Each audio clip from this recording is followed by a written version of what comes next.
रात के समय गांव के बाहर की एक झोपड़ी में एक जवान लड़का जो कि काफ़ी ज़्यादा मेहनती है, वह खाना खाने के बारे में सोच ही रहा था। लेकिन तभी अचानक से उसके दरवाजे पर दस्तक होती है।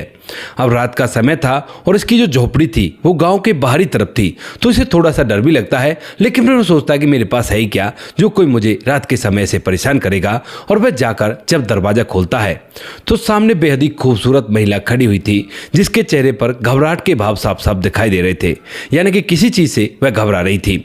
उसके बाद वह पूछता है कि बताइए आपको क्या चाहिए। तो उसके बाद वह जो महिला होती है वो कहती है कि बारिश बहुत तेज है, क्या मैं आपके यहाँ पर कुछ देर के लिए रुक सकती हूँ तब तक बारिश बंद हो। अब इस बात को सुनकर वह मन ही मन कुछ सोचता है और सोचने के बाद उससे कह देता है कि ठीक है अंदर आ जाओ।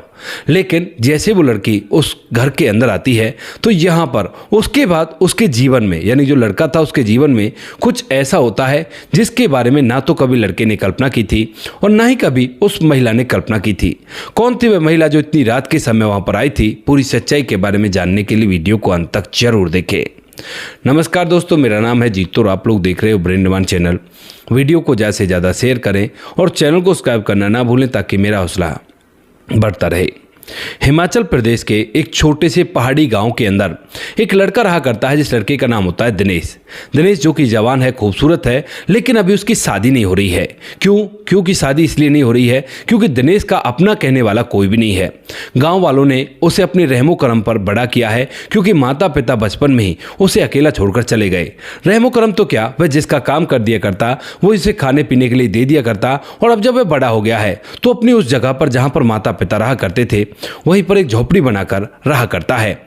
दूसरों का काम किया करता है, उससे कुछ पैसे मिला करते हैं और उसी से अपने गुजारे को किया करता है। लेकिन दिनेश फिर भी अपनी ज़िंदगी में बड़ा ही खुश होता है, लोगों का बड़ा ही चहेता होता है, गांव के लोगों से सभी जाना करते हैं। और किसी को काम होता है तो वह वहाँ पर आता है, कहता है कि भाई हमारा काम कर देगा, तो वह बिल्कुल भी मना नहीं करता है और उन सभी का काम कर दिया करता है। धीरे धीरे समय बीतता और समय के साथ साथ एक रात की बात होती है जब दिनेश दिन भर काम करने के बाद शाम के समय अपनी झोपड़ी में बैठकर 2 सूखी रोटियों को खाने के बारे में सोच रहा था और बाहर बहुत तेज बारिश हो रही थी। तभी अचानक से उसके दरवाजे पर एक दस्तक होती है। अब जैसे ही वो ये आवाज़ सुनता है, वो भी रात के समय में, तो एकदम से हैरान हो जाता है और सोचने लगता है कि कोई वैसी बात तो नहीं है, कहीं कोई ऐसा आ जाए कि जो लूटा झपटी मेरे साथ कर ले। लेकिन फिर वो सोचता है कि मेरे पास है ही क्या ऐसा, एक छोटा सा झोपड़ा है, इसमें 2 रोटी का जुगाड़ मैं डेली किया करता हूँ और तो कोई कीमती सामान मेरे पास है ही नहीं, कोई बात नहीं, देखता हूँ दरवाज़ा खोलकर।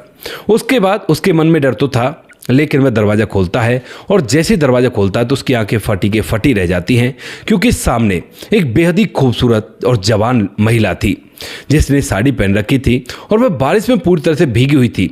उसके चेहरे पर डर के भाव साफ साफ दिखाई दे रहे थे, यानी कि किसी चीज़ को देखकर वह बहुत ज़्यादा घबरा रही थी।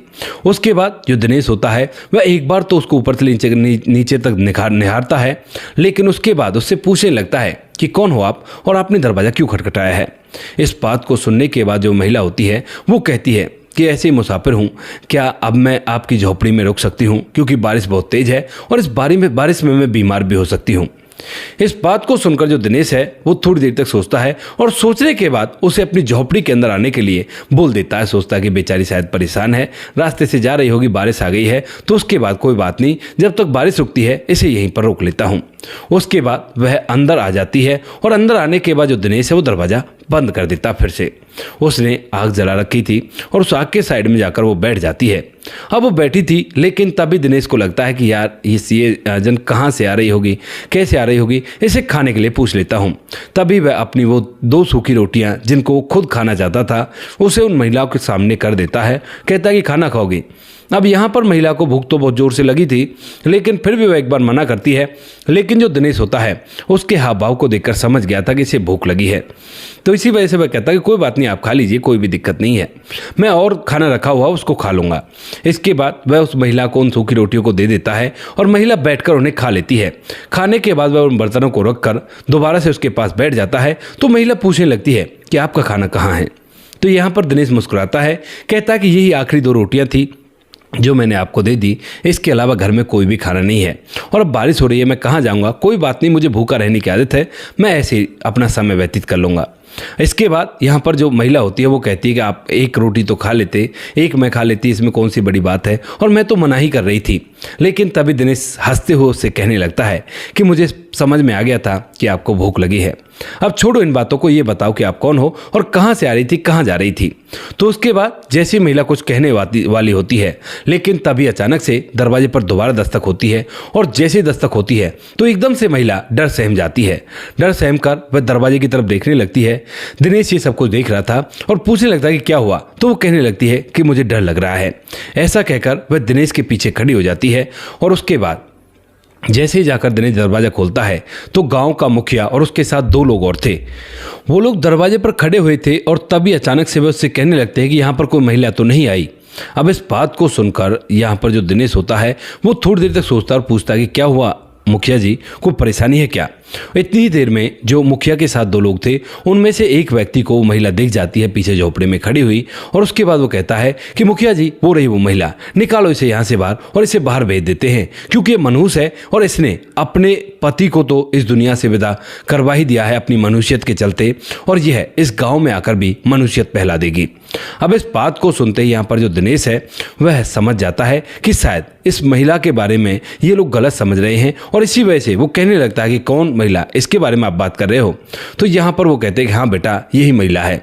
मुखिया जी जो होते हैं वो बताते हैं कि बेटा दरअसल ये गांव के पड़ोस के गांव की रहने वाली है, और वहाँ के मुखिया का फ़ोन मेरे पास आया था, और जो मुखिया था वो कह रहा था कि आपके गाँव की तरफ गई है, देखना किसी घर में ना घुस जाए। तो हम लोग ऐसे ही घरों में पूछ रहे थे जो बाहरी और घर हैं, और तुम्हारे घर में आ गई है, क्योंकि ये काफ़ी ज़्यादा मनहूस है। शादी के 6 महीने बाद इसका पति इस दुनिया को छोड़कर चला गया, और उसके बाद जहाँ भी जो भी कोई इसकी मदद करने की कोशिश करता है उसके साथ बहुत बुरा हो जाता है, और इसे अपने गांव में बिल्कुल भी नहीं घुसने देना है, क्योंकि अगर एक बार ये गांव में घुस गई तो खुशहाली दूर दूर तक नहीं मिलेगी और चारों तरफ मातम का सा माहौल बन जाएगा। अब इस बात को सुनने के बाद यहाँ पर जो दिनेश होता है वो कहने लगता है कि आप भी ऐसे जमाने में कैसी बातों पर विश्वास किया करते हो मुखिया जी, ये कोई बात थोड़ी ना है। वो बेचारी वैसी परेशान है, जब उसका पति इस दुनिया को छोड़कर चला गया तो अब उसका सहारा ही कौन रहा। ऊपर से ऐसी छोटी मोटी बातों को लेकर और लोग भी इसे परेशान करते होंगे, तो कोई बात नहीं, ये मनुष्य नहीं है और ये मेरे पास ही रहेगी। अब जो मुखिया होता है वह बार बार उसे बाहर निकालने के लिए कहता है, लेकिन दिनेश अब मना कर देता है, कहता है कि नहीं, इसे यहीं पर रहने दो, कोई भी दिक्कत नहीं है। इसने मुझसे शरण मांगी है बारिश में यहाँ पर ठहरने की, तो जब तक बारिश बंद ना हो तब तक तो मैं इसे कहीं भी नहीं निकालने वाला। उसके बाद जहाँ ये जाना चाहे वहाँ जा सकती है, मैं इसे रोकूंगा नहीं। ऐसा कहकर जो दिनेश है वो मुखिया के मुंह पर ही मना कर देता है, लेकिन मुखिया कहता हुआ चला जाता है कि हमारी बात को नहीं मान रहा है, देखना तुझे क्या क्या झेलना पड़ेगा। ऐसा कहकर जो मुखिया वो तो वहाँ से चला जाता है, और इसके बाद दिनेश दरवाज़ा भी बंद कर देता है। यहाँ पर जो महिला होती है उससे पूछने लगता है कि सच में ही जो ये लोग बता रहे थे वो सही है। तो यहाँ पर जो महिला होती है वो हाँ में सहलाती है, कहती है कि हाँ ऐसा ही है। इसके बाद जो दिनेश है वो कहने लगता है कि फिर तुम ऐसा करती अपने मायके में चली जाती। तो यहाँ पर वो कहती है कि मायका ही कैसा, मेरे पिताजी शराब पिया करते हैं और इसी वजह से सब कुछ हुआ है। तो जो दिनेश है वो पूछने लगता है कि कैसे हुआ, क्या हुआ है, पूरी बात मुझे खुलकर बताओ। वैसे भी बारिश हो रही है, तब तक तो तुम्हें यहीं पर रहना है। जब बारिश खत्म हो जाए, जब जहाँ तुम्हारा मन करे वहाँ पर चली जाना, और तब तक हमारे पास टाइम है, तो तुम मुझे खुलकर बता सकती हो अपने जीवन के बारे में। उसके बाद जो महिला होती है वो कहती है कि ठीक है, तो मैं तुम्हें बताती हूँ। उसके बाद महिला बताने लगती है और दिनेश से कहती है कि मेरा नाम सपना है और मैं एक गांव में अपने माता पिता के साथ खुशी खुशी रहा करती थी।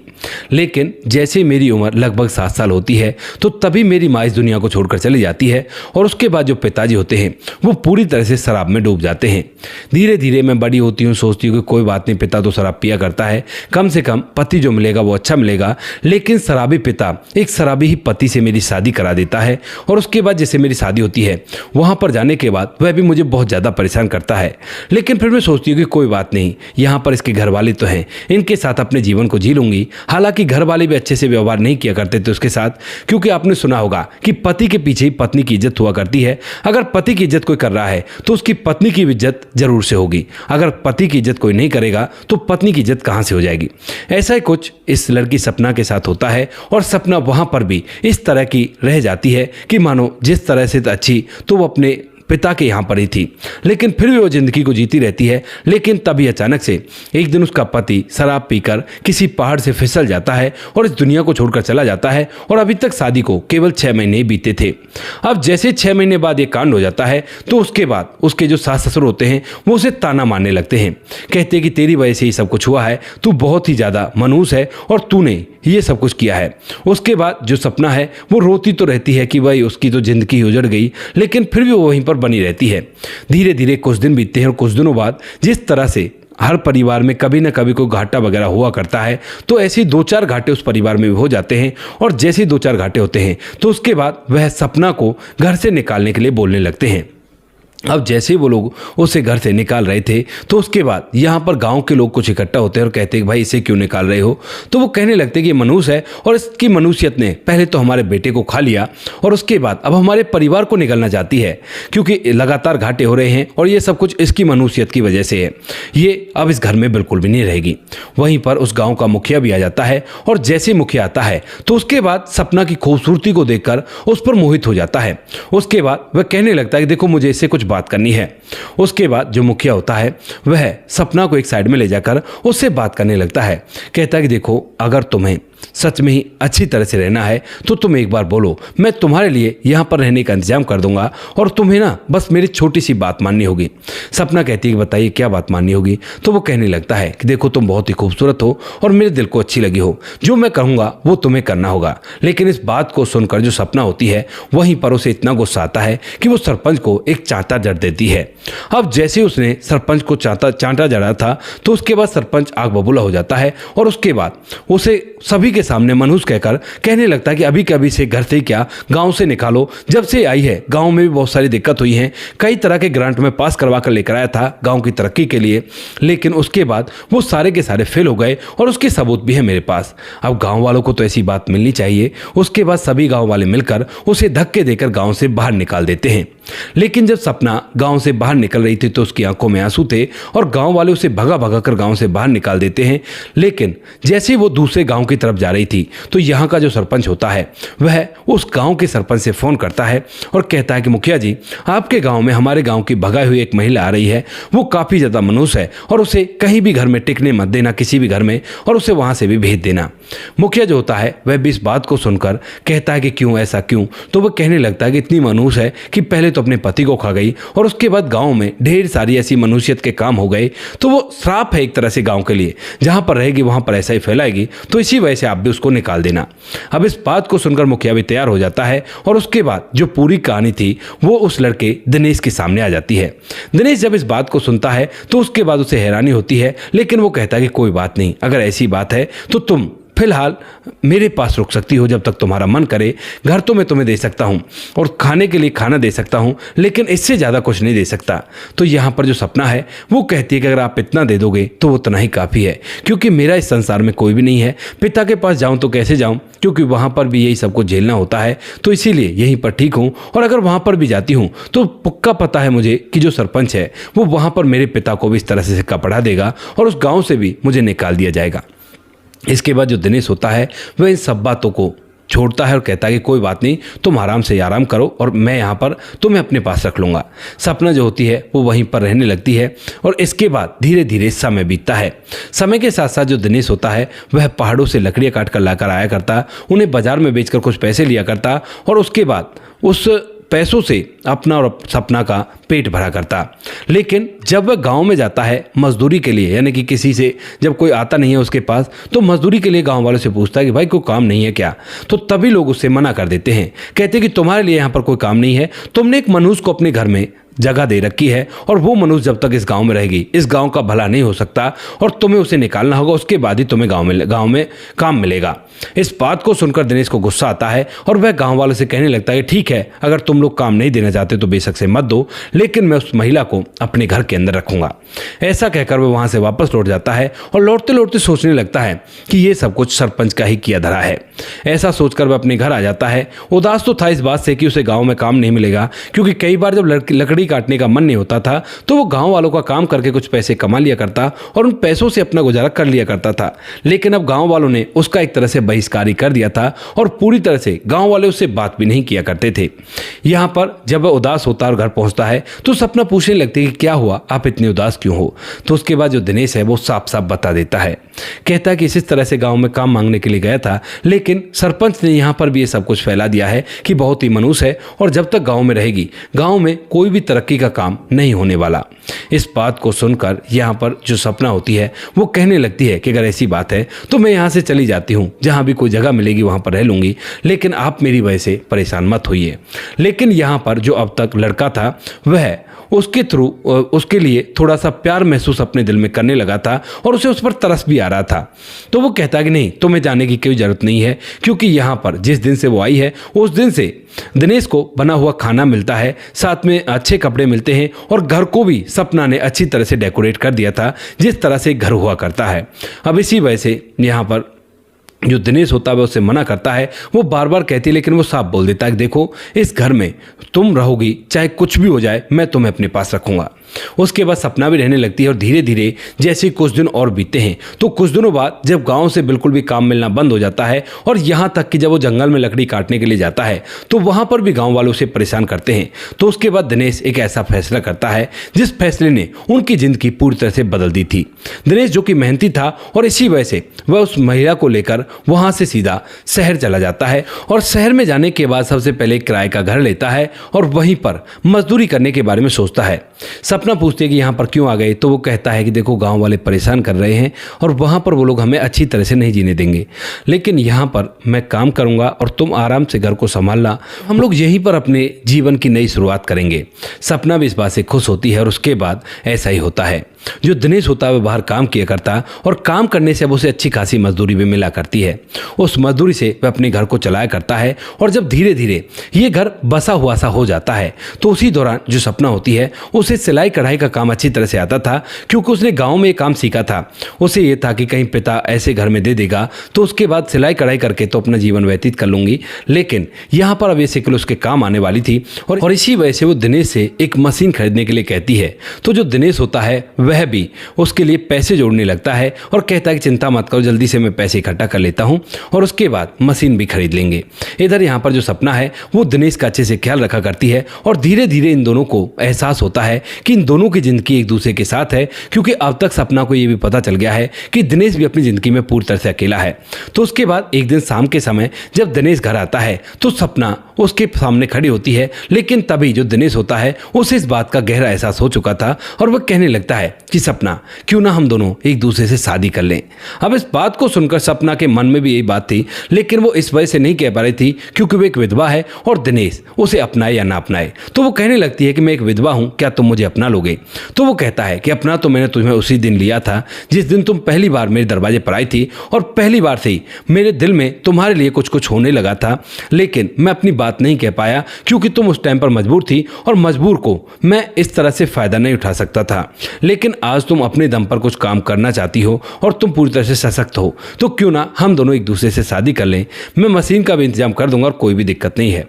इस बात को सुनकर यहाँ पर जो सपना है वो भी हामी भरती है और वहीं के एक मंदिर में उन दोनों की धूमधाम से शादी हो जाती है। ज़्यादा लोग तो नहीं थे, ना ही कोई गांव का लोग था, बस पुजारी जी थे और ये दोनों थे। इन दोनों की शादी हो गई। तो शादी होने के बाद ये लोग वहीं पर रहने लगते हैं। सपना जो है वो मशीन चलाती है, यानी कि कुछ दिनों में जो दिनेश होता है वो उसके लिए मशीन भी लेकर आया था और मशीन चलाकर वो अच्छे खासे पैसे कमाने लगती है। जब मशीन से वो अच्छे खासे पैसे कमाने लगती है तो उसके बाद वह दिनेश से कहती है कि क्यों ना मेरी तुम बुटीक खुलवा दो। तो उसके बाद जो दिनेश होता है वह भी उसके लिए एक बुटीक का इंतजाम करने लगता है और जब बुटीक का इंतजाम होता है तो उसके बाद सपना शहर के अंदर अच्छी तरह से लेडीज कपड़े वगैरह सिया करती है। साथ में उसने एक छोटा सा ब्यूटी पार्लर भी उसी बुटीक के अंदर कर लिया था जिसको वह एक दूसरी महिला से चलवाया करती थी। साथ में खुद भी काम सीखती है और धीरे धीरे करके लगभग 2 साल के अंदर इसकी ये बुटीक इतनी अच्छी चल जाती है कि दूर दूर से लोग इस पर काम करवाने के लिए आया करते हैं और यहाँ पर ये अच्छे खासे पैसे कमाने लगती है। इधर जो दिनेश होता है वह भी अपना सारा कुछ काम छोड़कर इसकी बुटीक पर ही लग जाता है, यानी कि अब ये अपने पास भी कपड़ा रखा करते हैं जिन कपड़ों को दिनेश लाया करता है, साथ में धागा या कपड़े सिलने में जो भी सामान यूज होते हैं उन सभी सामानों को, और साथ में उसमें कुछ रेडीमेड कपड़े भी बेचा करते हैं, यानी कि यूनिक चीज़ें बनाया भी करते हैं और बेचा भी करते हैं। तो इस तरह से इनका काम चलता है और सपना के नीचे लगभग 10 से 12 लड़कियां और काम किया करती हैं, जो काम भी सीखा करती हैं, साथ में इसका काम भी किया करती हैं। तो यहाँ पर अब इनके पास जब अच्छा खासा पैसा हो जाता है और काम अच्छी तरह से चलने लगता है, तो जो सपना होती है वो कहने लगती है कि दिनेश, क्यों ना गाँव वाले घर को अच्छी तरह से बनाए, क्योंकि असलियत में तो गाँव का घर ही तुम्हारा अपना है, यहाँ पर तो हम ऐसे ही रहा करते हैं। क्योंकि उनके पास जब पैसे हो गए थे तो वो लोग घर बनाने के बारे में सोच रहे थे।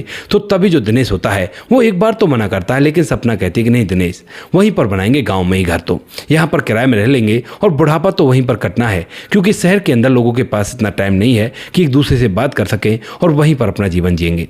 इस बात को सुनकर जो दिनेश होता है वह भी तैयार होता है और उसके बाद वो गाँव में मकान की जो काम होता है उसको चालू करवा देते हैं। और जब गाँव वालों को पता चलता है दिनेश और सपना के बारे में, तो उसके बाद जो सरपंच होता है उसे भी एहसास होता है कि शायद उसने बहुत बड़ी गलती की है। और इसी वजह से एक दिन जब दिनेश अपनी पत्नी सपना के साथ यहाँ पर आता है, तो उसके बाद वह जो सरपंच होता है वह उसके सामने झुककर माफ़ी मांगने लगता है। कहता है कि बेटा हमें माफ़ कर दो, हमने बहुत गलत समझा, वो तुम्हारे गांव का सरपंच था ना, उसने ऐसा ऐसा कह दिया था। अब इस बात को सुनकर जो सपना होती है वो कहती है कि अंकल जी, उसने मेरे से ऐसे ऐसे कहा था और इसी वजह से उसने घर वालों के साथ मिलकर मुझे मनुष्य ठहराया और यहाँ से निकाल दिया। जब सरपंच को ये बात पता चलती है तो वह दोबारा से माफ़ी मांगता है और सपना कहती है कि कोई बात नहीं अंकल जी, अगर आप लोग हमें इस तरह से ताना नहीं मारते तो शायद आज हम लोग इतनी बड़ी पोजीशन पर नहीं होते, क्योंकि आज हमारे पास इतना पैसा है कि हम अपना अच्छा सा घर बनवा सकते हैं और पैसों की कोई भी दिक्कत नहीं है। तो इसमें आपका धन्यवाद ही लगा लो जो आपने हमें यहाँ से निकलने के लिए मजबूर कर दिया। दिनेश भी जो होता है वो भी सरपंच साहब को माफ़ करता है और उसके बाद वो लोग उस गाँव में घर बनाते हैं। सपना जो होती है अपनी एक बुटीक यहाँ पर भी खोलती है, क्योंकि वहाँ पर जब ज़्यादा काम होता है तो यहाँ से बुटीक को ऑपरेट करवाती है और गाँव की कुछ महिलाओं से। और जब गाँव की महिलाएं वो डिजाइन को बना कर दिया करती हैं तो सपना अपने रेडीमेड कपड़े मार्केट में उतारती है। आज के समय में सपना का और दिनेश का बहुत बड़ा रेडीमेड गारमेंट का काम है, जिसमें वो खुद ही तो बनाया करते हैं और खुद ही उसे सेल किया करते हैं। ज़्यादा इधर उधर उनके कपड़े नहीं जाया करते हैं, लेकिन उस एरिया में उनका नाम है कि भाई उनके कपड़े जो हैं वो काफ़ी ज़्यादा ड्यूरेबल हैं और काफ़ी अच्छे चला करते हैं।